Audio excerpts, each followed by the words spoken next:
All right, everyone. Welcome once again to the Faces of Business. I'm your host, Damon Pistolka, and I am very excited for our guest today. I've got Lisa Ryan with Grategy. Hey, Lisa, how are you doing today? I am fantastic. How are you? I'm great. I'm really excited today. We're going to be talking about creating the culture to attract the talent you want. I mean, we've all been reading the stories about the Great Resignation and heard the horror stories of I don't know if you've seen it where you're out there is if we run into restaurants they can't open for days. They're closing down hours, and you look at services being limited in all kinds of industries. So I'm kind of excited to talk about this. Yeah, it's been crazy to say the least. Yeah. So so Lisa, now explain to people what you do because I think then it's going to become very relevant for people to understand why we're talking about this with you today. Well, I am a keynote speaker, and I focus really on working with manufacturing and manufacturing associations to help them keep their top talent from becoming someone else's. So I also do training and consulting as well, but for the most part, I get to go to really nice places and talk to people. That's cool. That's cool. And so as you've been talking to clients, associations or whatever, how much are they talking about this great resignation and the difficulty in finding talent? It is the number one thing by far. It's almost impossible to find new people when you are looking. And so that's the whole focus on keeping your top talent from becoming someone else's, that you have to look at your business differently. We are not going back to 2019, the good old days. You Yeah. know, business is different today. Our employees are wired differently. And when you think about manufacturing and other essential services where it's not something you can do sitting at your kitchen table, you have to still look at business differently. So, is there some kind of flexibility? Is there something else that you can do to create the type of culture that makes people want to stay, and more importantly, to stay with you? Yeah. Yes, that's for sure. So when you look at this and you had to if you had to guess, do you have any indication of like an average manufacturer, how many people they have lost over the last 6 months or so? Does anybody got studies out on that now? I don't have studies on that except for the fact that everybody's talking about Yeah. retention and the labor market as they have been for years. But the numbers that I've seen is that there are, by the year 2028, and this is a couple years old, so it's probably going to be bigger now, but there are 2.8 million manufacturing jobs that are going unfilled. So there Wow. is a part of that that's going to automation because Yep. people really have no choice. But the Yeah. interesting thing about automation is that sometimes when these younger generations walk into a manufacturing facility and they don't see automation, they see no reason to work there. So it's Yeah. hard for those old timer types of manufacturers to find people, but then they bring in automation to take up some of the grunt work or some of the jobs that they can't fill, and then they start attracting people because all of a sudden they got something really cool in the shop. So it's kind of this cycle of what happens, that we think that automation is going to replace jobs, but in a lot of cases what it does is it eases the labor market and attracts new talent. Well, that's interesting because that kind of technology addition it attracting the younger workers and more skilled workers in some cases too, or differently skilled workers, I should say, Mhm. not more. Um, but I was talking with somebody here a couple months ago, and they were talking about the importance because trying to attract younger people of manufacturers. Many honestly have so websites, and they were talking about your social presence. Your website should be it needs to be just as inviting to your potential employees, and your social needs to be robust and show a lot about a community involvement and other things, because that is just another piece that you have to put together to be able to really attract the best young talent. Yeah, and it's so easy. I mean, last week I finally broke down and I got the iPhone 13 Pro, okay? I mean, the thing's got 3 cameras on it. I have no idea what they're for, but it's got 3 cameras on it. I have more power in the palm of my hand than most movie studios did, 20 Yeah, years ago. So yeah, when we look at the ease of being able to go into the shop, take your phone, interview employees, give kind of like a tour of the shop, do a yeah. day in the life type of thing. You're creating these relationships because people are checking you out before they will even fill out an application. And if they go on Glassdoor and see a bunch of negative reviews Oh that yeah, you've ignored, or they see a bunch of stock photos of people on your website, they're looking at that going, there's nobody here that looks like me. So yeah. it's just really, having some fun with it, letting people know what you're doing and the things that you're doing, and kind of letting them see that insider glimpse of what's going on in your plant. Yeah, yeah. You made a incredible point right there about the fact that video is so important.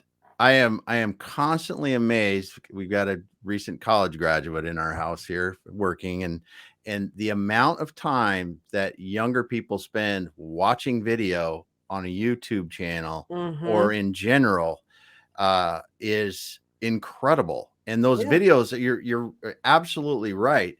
It, younger people will go and look at the website, look to see if you've got videos to show more about the company. They want to understand more. They want to see inside that company before they go there. Right. And when we were applying for jobs 15 or 20 years ago, it was always you'd apply for the job and you'd go see the place if they wanted you to come in for an interview and blah, blah, blah. And now it's really because of the challenge to attract this talent. I think the tides have turned a little bit, don't you? Oh, absolutely. I mean, this is definitely an employee's market. They are just as much interviewing you because they know that if it doesn't work out with you, they can ghost you at lunchtime and go down the street and get another job almost immediately. Ghost you at lunchtime. Hmm. I've got to write that down because uh it is true though. It's really one of these things where jobs are plentiful, and if you're hiring entry level positions, they have plenty of options. Exactly. And it's connecting with employees even before the start date.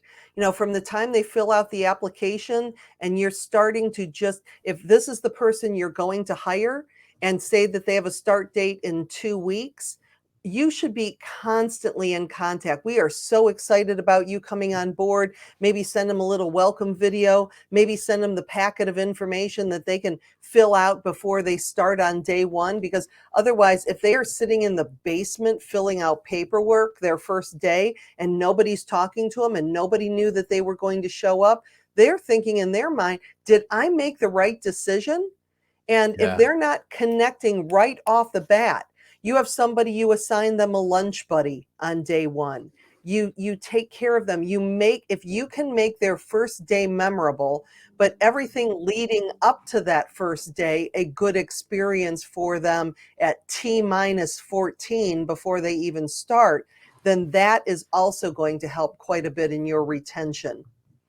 Yeah, that's right. The T minus 14 experience. I'm writing that down because we never thought of that before, right? You might have got a letter in the mail or you got an email that says, "Hey, here's your stuff we want you to fill out before we get here."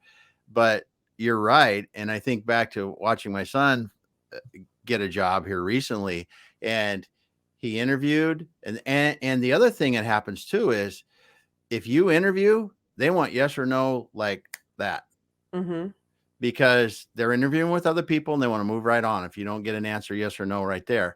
But the same thing what you were just saying, there were 2 or 3 packages that arrived to our house the weeks before he started, and welcome stuff, and just like you said, it's Yeah. introducing him to the team, anything they could do to really make that a good experience coming into the company, which is very foreign to many manufacturers because we're used to hiring somebody, and Sue comes in and Sue is going to be doing this, and Sue comes to where she's going to work and works with Jed, and he's going to help her out. And, Yeah. Well, think that's, about how much swag these manufacturers have. I mean, they have baseball caps and they have golf shirts with their logos on it, and they have yeah, t-shirts that are designed, and they give this, they think that it's a good idea to give it to their customers, or their employees who already have it.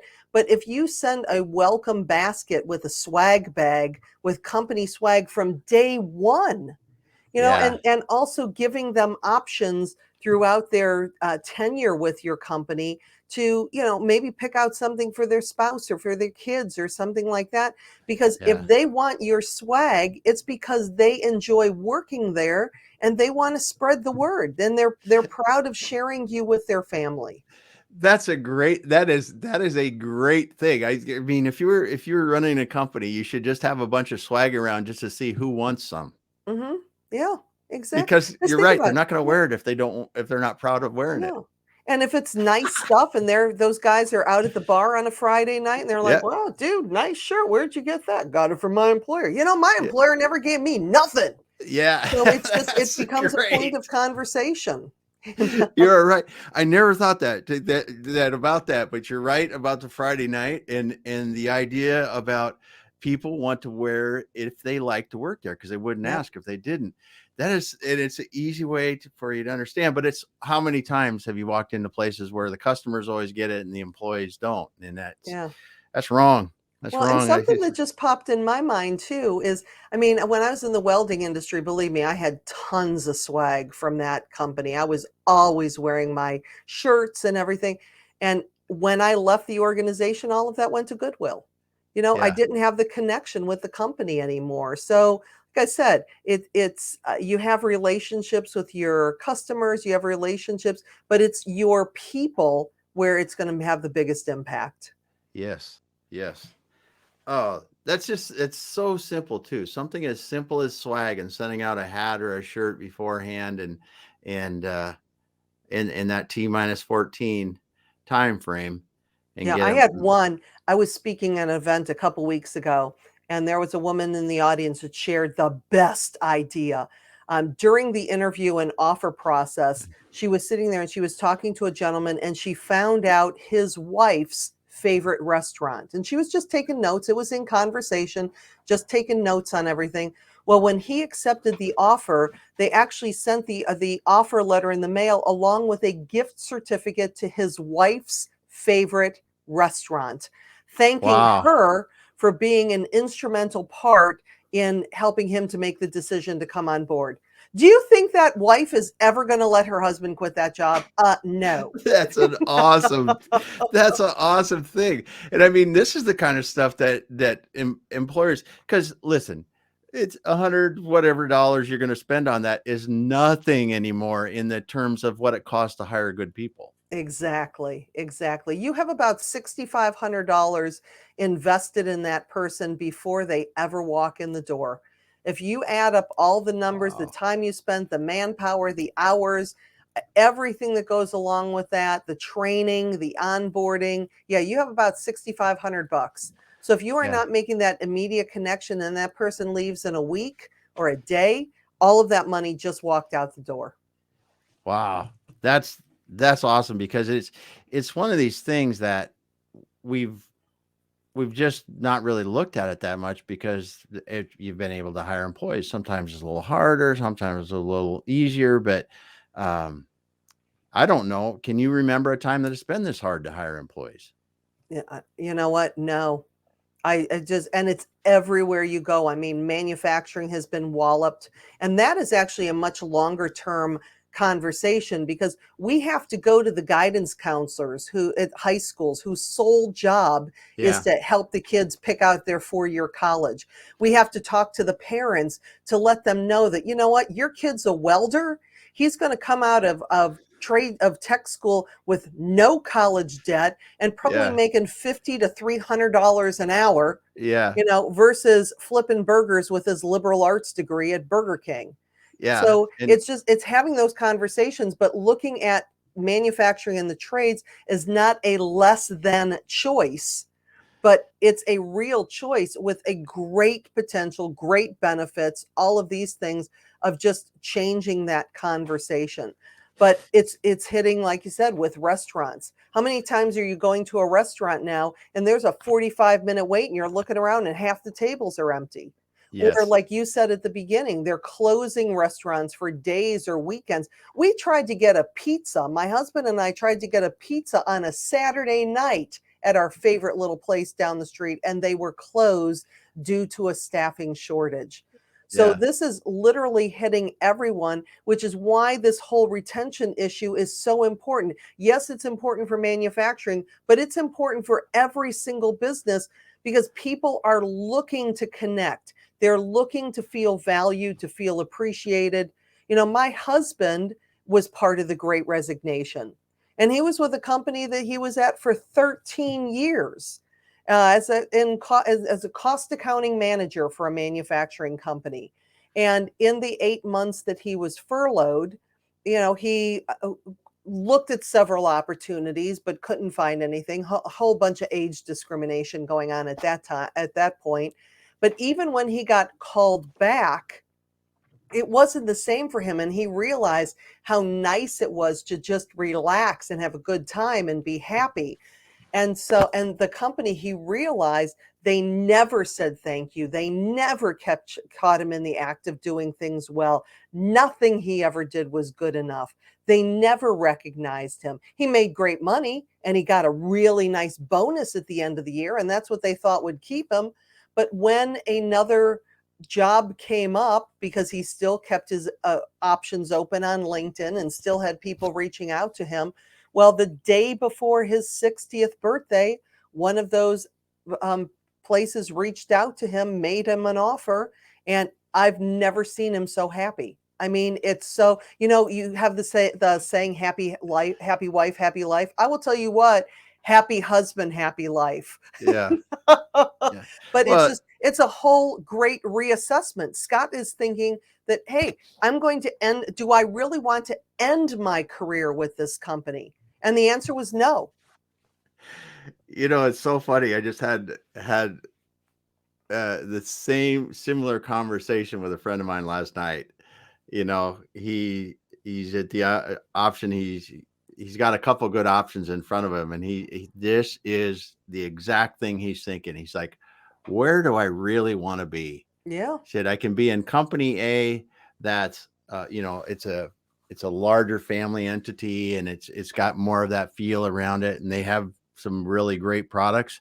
And he says company B is a public company, and it's run like a public company. And he's like, and he's been in it for a while, and he's Right, like, right. I don't know what I want to do. So Yeah. it's interesting when you look at that. And I think one of the things that you said that I think is awesome, and I'm going to ask you, do you think age discrimination has got any better because of this? It's such an interesting question because I was really shocked by how difficult it was for Scott to get a job in his 8 months of furlough. Now, mind you, when Scott was furloughed, everybody else on the planet was furloughed Yeah. too. So I think people had more of a choice. But the interesting thing about this is, the when you have somebody like, there is no way that Scott is going to be at this new company for less than 5 to 8 years. Where if the company were to bring in another millennial or to bring in somebody that's Gen Z, you're going to be lucky to get 18 months out of that person. Yeah. So as long as you look for somebody that has the willingness, the loyalty, the opportunity to make changes. I mean, Scott is delightful to work with. I mean, they really like him because he's just a great guy, which is, why I'm keeping him. Yeah. But, and the funny thing is, his boss, he's reporting to a woman who's 34. I think he's the oldest dude in the company. But Awesome. but he just loves it, and it's such a good match for him. And he's constantly sending me things. I remember 2 weeks into him working there, he called me. He's like, a person from sales came in and thanked me for helping them with a project. He was blown away. And his boss, who will send him little texts and send him emails, really appreciate your hard work. You're doing a great job. His the owner of the company, this is a third generation, 100-year-old company. It's a woman-owned business. The granddaughter, I guess, is now, the CEO of the Yeah. company. And she actually sent Scott, I'm speaking at a conference that's in their industry, and she saw my smiling face come through her email, and she actually texted it to Scott, and she's like, "Hey, your wife's name is up in lights." So they pay attention at all levels, and it's so little things. It took her zero time, okay, a minute to send that email to Scott, and he's like, "Oh my God, look what Megan just sent to me." Yeah. Because Yeah. I didn't even know that thing was out. Of course, I capitalized it, put it all over social media, Yeah. but that's beside the point. Yeah. So they're connecting with me too. See what they're doing? If Scott ever came back and said, I really don't know about this place, I'm like, honey, I have never seen you so happy. I mean, look at how great Yeah. these people treat you and what they do. And I'll be the reminder if he ever has one of those bad days where he starts reassessing again. Yes. Yes. And this is I'm glad you started talking about this. We had no idea we were going to talk about this. And the thing is, though, the topic today is creating the culture to attract the talent you want. And part of the good culture is showing people that you recognize them, not just that they've done a great job, but just recognize them as human beings, and they're here Right. today and they're doing something and helping the company, and they're putting their time in to be at your company helping you, and just recognizing the fact that they're there is so important. Yeah. And if people ask me, what do you mean? Are you telling me I have to thank my employees for doing their job? Yes, I am. There we go. There we go. And I'll be the first to admit I was horrible at it. I'm only slightly better at it now, but I was absolutely horrible at it because we were, a lot of the people that were running manufacturing companies or companies in the past are granted, they weren't all that young. And now I think we've moved, as we see baby boomers and Gen Zers kind of moving into either out of the businesses or into not the roles where they've got so many direct people reporting to them. Millennials are the biggest part of the workforce. If they aren't, they're really close to it now. Right. And it's completely changing the way these offices are working. Right, exactly. And people see the world differently. You hear all the time, "Oh, all these young people, they don't want to work." Yes, they do. Actually, Yeah. they want to work, and when you think about it, they have the same work ethic as the boomers, but it's different for them because as boomers, we would be able to work from 9 to 5, 9 to 7, whatever it is, and then we went home. The answering machine was on. If we didn't want to take a call, we didn't have to do it. When you have millennials and Gen Z, they are on 24/7. And if you are sending them emails at 3 o'clock in the morning because you can't sleep, their brains are processing saying, "Oh no, I got to get back to my boss at 3 o'clock in the morning," because they're on all the time. They Yeah. never ever shut it off. So the difference in stress level is exacerbated when it comes to that. And we have to really address things like that overwhelm, that overwork, that burnout. Because when employees burn out, not only do they leave our organization, but in a lot of cases, they leave the industry. And we in manufacturing cannot afford to have anybody else leave the industry. We have to change that conversation and bring them back in. Yes. Yes. And I've not thought about it in the way you have, because if I was sending an email at that time of night, I wouldn't expect anybody to do anything. But Right. if someone is like my son, he Mhm. can't turn the notifications off his phone. Exactly. He can't. So you'd be And waking his butt up at three yeah, o'clock in the yeah. morning and not even think, dude, you could have gotten back to me at 9 o'clock. And it's like, Yeah. no, you already woke them up and now they're wired and wondering why their boss is emailing them at 3 o'clock in the Yeah. morning. Yeah. Yeah. I never thought about that. And so that takes the people that are managing the people, they have to do something else, because I would do it just so I wouldn't forget, right? I would do Right. something like that just so I wouldn't forget, or because it was convenient. But you have to do it differently because it. Yeah, that's great Well, insight and the there for other people. thing too, and I do this a lot because I send out a lot of emails and do things, when I'm watching TV at night or hanging out or whatever. But there's a thing, especially, and I use Gmail. I'm sure it's the Yeah, same in all, but you can schedule interviews or you can schedule emails. yeah, So, if feel free to go ahead and write the email at 3 o'clock in the morning, just schedule it to go out at a decent time. yeah. I do that. Actually, Outlook does it as well, and it does put it in the right time of day, and Right. yeah, that helps a lot. So when you come back, and we talked about culture, talked about culture, talked about culture. This word has been around for how many years have we been talking about culture? Yep. Long time. And so when you look at creating this culture that really can attract all four generations, what are some of the unique challenges that you have when you're trying to address this wide array of an audience? Well, we keep in mind that everybody wants to feel appreciated. Everybody wants to be seen. Everybody wants to be heard. And so, even though there's some differences in the generations, it really still comes down to basic human connection and figuring out how people like to be acknowledged, how they like to be appreciated. Some people are like, hey, forget the paycheck, give me the plaque and get me up on stage. And there Yeah, are other people that, you know what, if you even said their name in a meeting in front of everybody, they'd be mortified. So we just look for ways to personalize. You look at the society that we live in right now, and it is ultra personalization. I mean, I can go online, I can create, tennis shoes that are custom to me. I can create really everything that I want, and I'm looking for that in the workplace. I'm not looking for a one size fits all employee engagement program. I'm looking yeah, for people paying attention to me. So, a really great tool that I talk about in my programs all the time is the All About Me sheet.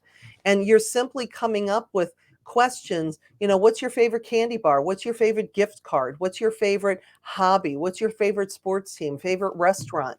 Because that way I can reward you. If your favorite candy bar is a Snickers bar, and you knock it out of the park and I give you a Milky Way, it's like it's okay. I mean, they're the same shape and everything, not the same unless you don't like nougat. yeah, But if you might not even remember filling that form out 6 months ago, but if you knock it out of the park and I give you a Snickers bar, there's something in your subconscious mind that's saying she's paying attention, she knows me.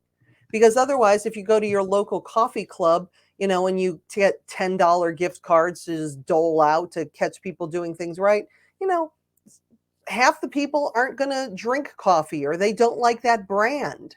yeah, Find out. And when you're recognizing people, you don't have to put a lot of money into it, because if you're yeah, giving out like $1,000, you're going to make people mad that didn't get the $1,000. But if you're giving out $25 gift cards to when somebody goes above and beyond, everybody else is going to be like, yay, you. yeah, yeah.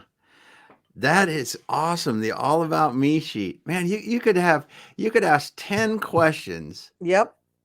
and have it, and even for the people managing people, it would be incredible to have that, because they could be sitting there going, okay, Damon did a great job today, or whatever, or even I really need to strike up a conversation with Damon, and I know he likes soccer, so let's go Yeah. look at, or baseball or whatever it is, and or he likes to likes to do yard work, whatever the heck it Right. is, and that's wow, Yeah, and you're keeping it in a little file. It's not yeah, cheating. If yeah, you're meeting with that employee and you take a quick look at their file so you can remember what their kids' names are, or yep, that little Johnny won, his team won the baseball championship or was playing in the baseball championship, or whatever it is that you have that conversation. Hey, how are things, how's things going? How was Johnny's game? Did they win? Wow, the boss knows, the boss is paying attention. I mean, it makes a huge difference. yeah, yeah. That's awesome.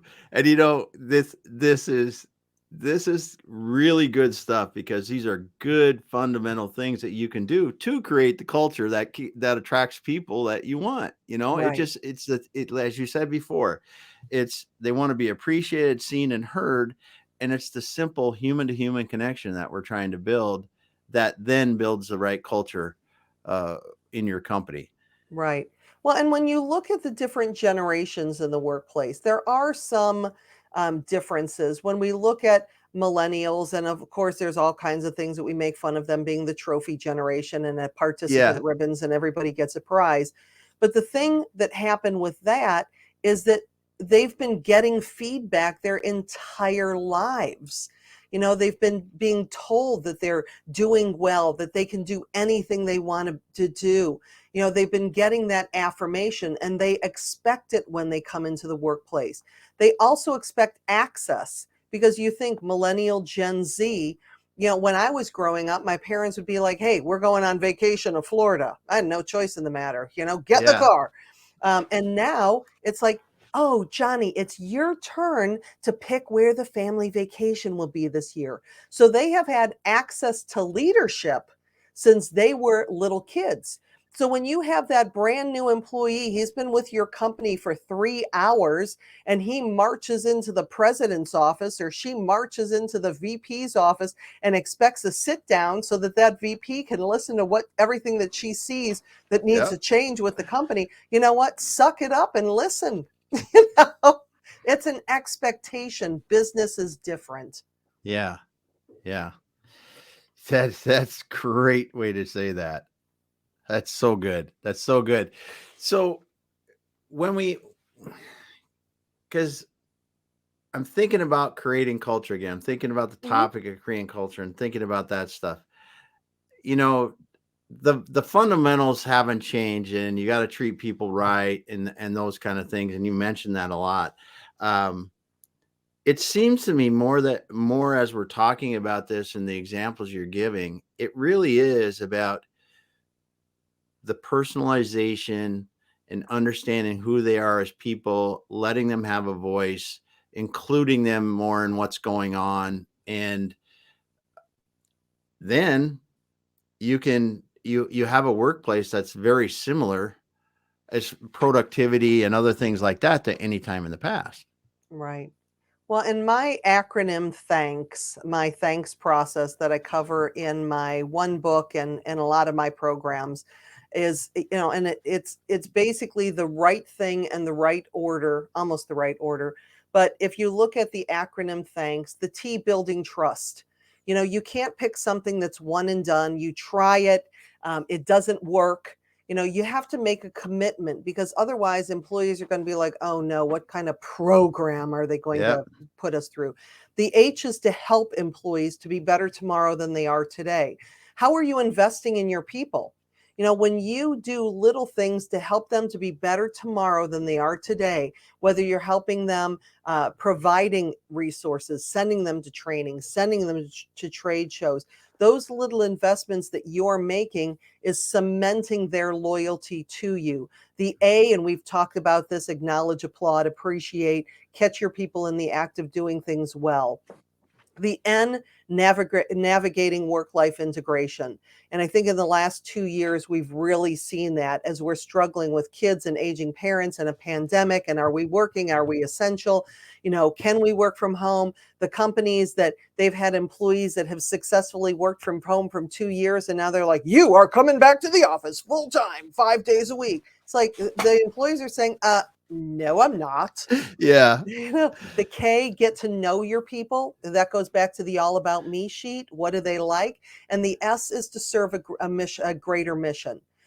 You're not making components. You are creating opportunities for life-saving medical equipment. You're making parts for airliners. You're making, when people can see that it's just not a pieces part they're making, but they are contributing to something bigger. You have your corporate social responsibility. You're letting your employees get involved in Mm-hmm. volunteering and charitable organizations. And you look at all the, when the pandemic first started, And we had companies that one day they're making beer, the next day they're making hand sanitizer.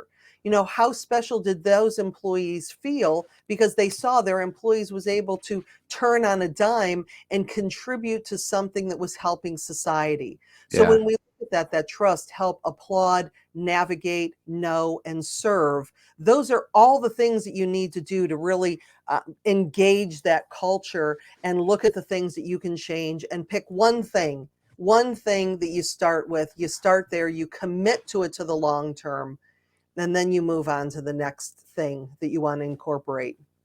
You said one thing in there. All of it was awesome. First of all, there's one thing that you said that I think will kill this kind of stuff any faster than anything is when someone stands up and announces we're going to do this program.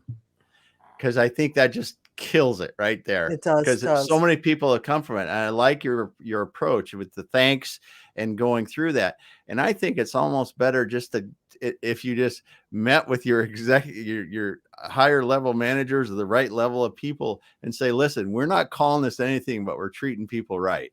Yep. And it's just make it as simple as possible. Yep. Because then there's no program of the week that's coming around that we're going to make everything wonderful. It's not. It's going to be hard work. We're going to have to do this, and we're going to get better over time, and we're just going to treat people right.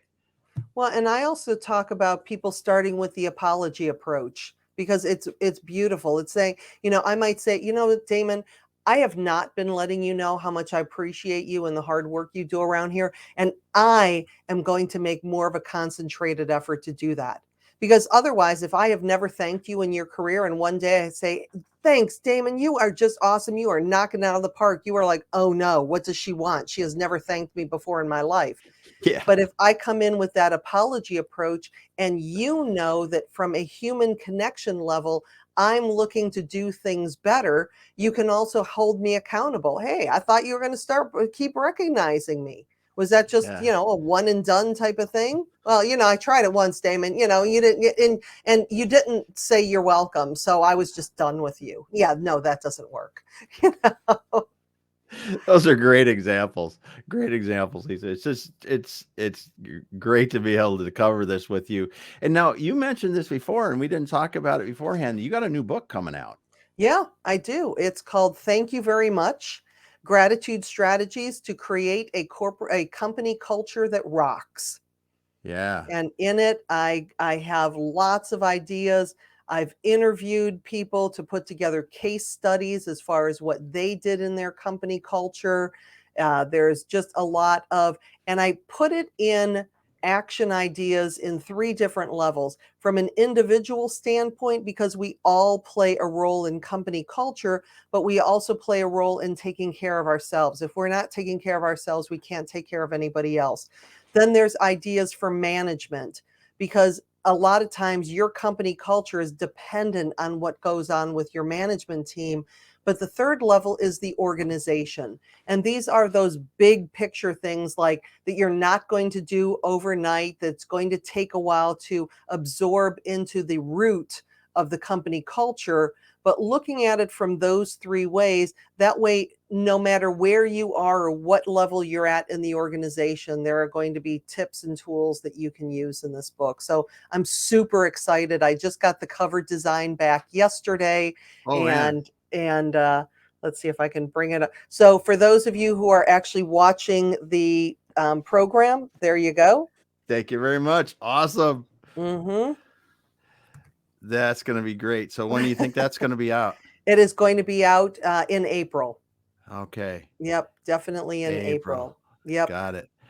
That's incredible, Lisa. And as you're saying, as you were talking about the book, you mentioned one thing, and I was going to ask this. Do you think that people with the whole COVID, do you think we finally realize that we got to take better care of our health through this Absolutely. in general?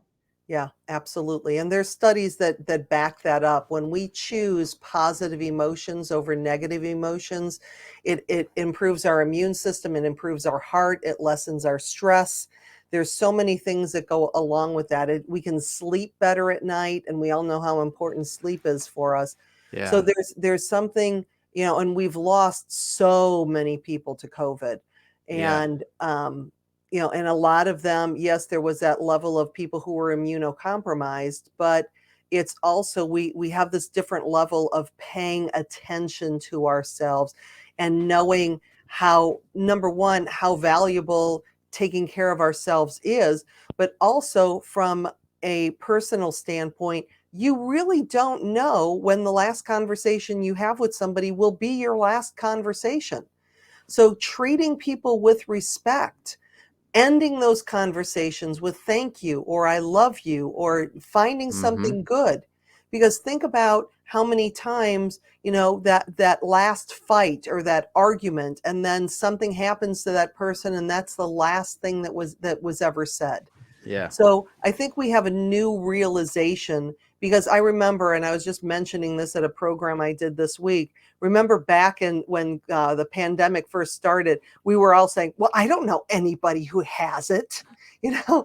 And now there's not a person Yeah. amongst us that has not that doesn't know somebody who hasn't had it themselves or who hasn't lost somebody. Yeah. I think for me, thankfully, I have not lost any family members, but my dad's been struggling. And I lost a girlfriend from high school, and she Mm-hmm. was vivacious, and I knew her well, and we were going to see each other at the reunion this year. And I think when I saw that Kim died on Facebook, of course, because isn't that where we always get Yeah. our news? But it brings things to a whole new level, Yes. and I think that when we're looking at all of this employee engagement, we're looking at these connections, we're looking at creating that type of culture when we care about people, not only for what they're bringing to our company, but who they're bringing to our company. That's where the magic happens. That's awesome. That's all I'm going to say. It's awesome because you're right. It's really we're trying to, uh, and again, we mentioned this before, the human to human connection. We're trying to understand them. We're trying to it really, if we to create this culture, what we want is we want people to succeed. Yes. Whether it's us allowing them to succeed and be happy today in what they want to do, or it could be that we're helping them to develop in our company and they go someplace else because they've got a different opportunity, but it's a one that we can't provide or Right. something. Right. And I think this approach is, while it kind of stinks now for some people, you think about this, if we actually can make this change and we can build some companies, and there are some companies obviously with good culture, but if we can increase the percentage of companies that are really getting this, we will have a much different workforce 20 years from now. Absolutely. Yeah. And the sad part is the engagement numbers have not changed dramatically for in the 22 years that Gallup has been paying attention to it. Right now, you will always have between 30 and 32% of the workforce is actively engaged, and those numbers don't Wow. change. You have 50% of your employees are basically disengaged. They're doing just enough work so that they don't get fired, and then you have the bottom 20% that are your actively disengaged. So there are companies, of course, since these are averages, you have some Yeah. companies that are rating 70, 80, 90% engagement rates. And then, of course, you have other companies that um, people are just miserable, they're toxic, they have horrible managers, and they have to decide, is it worth it for me to stay here? And with all of the different options that are out there now, a lot of people are saying, you know what, I don't have to stay here, and they leave. Mm-hmm. Mm-hmm. Yeah. That is just the there's just not room for toxic workplaces and not trying to be better at least every day and Right, trying to change it because you're not going to be in business very long anymore. right, exactly. Yeah, Yep. it just is it's so interesting. Well, Lisa, it's always fun having you on Well, because thanks. and so I'm just wondering, do you have is are you doing any keynote speeches here? I thought I heard something about that. Are you doing anything in the near future that Oh you yeah, want to shout out I for? am fully booked in March, April, and May, which is really great. So Yes. yeah, it's a crazy travel starts next week with the National Precast Concrete Association. I'll be at the Spring Manufacturers Association, Associated Equipment Distributors, the American Wire Rope Fabricators Association. So yeah, Yeah. if there's a weird association, chances are really good I'm speaking to it. You know, That's so awesome. That's yeah, awesome. That's awesome that it's awesome that people are getting out and seeing each other face to face, person to person, because that helps a lot with the connection. And it's great to see that you're able to go out and share your work yep. and help people really build these cultures that will attract the talent they want. Yep, absolutely. It's so fun and it's so nice, especially last year and actually this year too, when people haven't seen each other for 2 years. Yeah. It's just been magical and we really appreciate the opportunity to be back live and in person. Yes. I actually had my first live client meeting yesterday. And I couldn't remember last time I did. Mhm. And it was fun. It was fun. I mean, it's somebody that I talk to almost weekly video, but it's still fun to go see them. Right, exactly. It's still fun to be in the same room and that kind of stuff. But Lisa, it's been so awesome to have you here Yeah, today. thank you again. Again, we had Lisa Ryan here from Grategy. We're talking about creating the culture to attract the talent you want. Lisa is a keynote speaker, author. She's got a new book coming out in April. Thank you very much. It's around creating the culture, and it sounds fantastic. I'm going to get that. And you are speaking at a various manufacturing association events coming up. If people want to reach out to you, what's the best way for them to get a hold of you? Well, my website is lisaryanspeaks.com, and there's a lot of information there. But Very good. even more so on LinkedIn, I regularly post on LinkedIn. I have a Manufacturers Network podcast that you have been on, Yep. and I am always posting current and past episodes on that, and articles and workforce development tips, engagement tips. So connect with me on LinkedIn. And when you do, please send me a note. Please include a note that says you heard me on Damon's show. Yeah, So, yeah, I always get the connection request where they just hit connect and they don't put a note on there. It's kind of yeah, hard to decide what's going to happen next on those. right. But And a lot of times it's a first call sales pitch, and those yeah, drive me yeah, batty. yeah, yeah, yeah. So, I know, I know. My friend Gail Robertson, she lives in Windsor, Canada, but she calls it the pitch slap. The oh, connect and then yeah, hit you with the that's hit what you with it the feels like. That's yeah. exactly what it feels like. Yes, it does. Well, thanks everyone for being here. Lisa, thank you so much. I just appreciate you, and it's so great to talk to you. If people need to reach out to Lisa Ryan, Grategy on LinkedIn, lisaryanspeaks.com, and check her out, check her stuff out, check her book out coming in April. And thank you. You're very welcome. And we'll be back next week.